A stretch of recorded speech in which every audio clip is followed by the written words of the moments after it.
Welcome back to கிட்டு சமையல். இன்றைக்கி நம்மளோட ரெசிப்பியில் ரொம்ப ஹெல்த்தியான ஹாஸ் கிராம் இட்லி பொடி எப்படி பண்ணுறதுன்னு பார்க்கலாம்.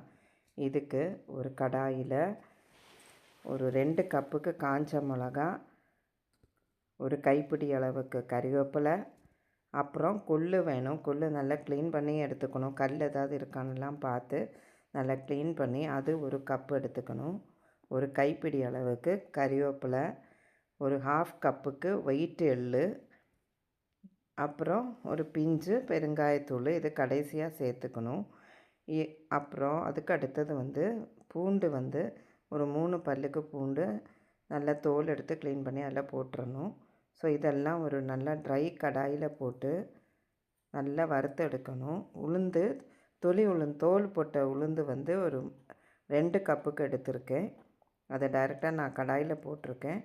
ஸோ இதில் பார்த்திங்கன்னா 2 கப்புக்கு உளுந்து, 2 கப் அளவுக்கு காஞ்ச மிளகா, கொஞ்சமாக பூண்டு, ஒரு கைப்பிடி அளவுக்கு கறிவேப்பிலை, ஒரு கப் அளவுக்கு கொள்ளும் சேர்த்து நல்லா கிளறி கொடுத்து எண்ணெய் ஜஸ்ட்டு ஒரு 1/4 ஸ்பூன் அளவுக்கு தான் விடலாம்.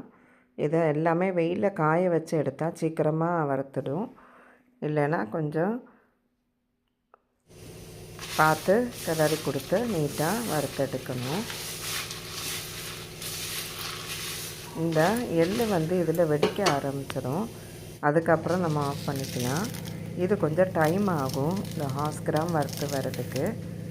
ஸோ அதை கொஞ்சம் வறுக்கிற வரைக்கும் நம்ம கிளறி கொடுத்துட்டு நான் கடைசியாக ஒரு 1/2 கப் அளவுக்கு வறுத்த கடலையும் சேர்த்துக்கணும். கொஞ்சம் பாதி வந்த பிறகு இந்த கடலை சேர்க்கணும்.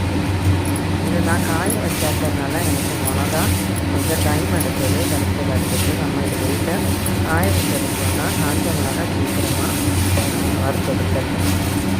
ஸோ இதெல்லாம் வறுத்துட்டு அப்புறம் ஆற வச்சுட்டு மிக்சியில் போட்டு நல்லா பொடிச்செடுத்து ஆற விட்டு இது மாதிரி ஒரு டைட்டு கண்டெய்னரில் மூடி வச்சுக்கணும். இந்த இட்லி பொடி ரொம்பவே ருசியாக இருக்கும். கண்டிப்பாக கருப்பு உளுந்தில் பண்ணுற இந்த மாதிரி இட்லி பொடி நீங்களும் பண்ணி பாருங்கள். பண்ணி பார்த்து சரியாக வந்துதான்னு எனக்கு சொல்லுங்கள். தேங்க்ஸ் ஃபார் வாட்சிங் திஸ் வீடியோ.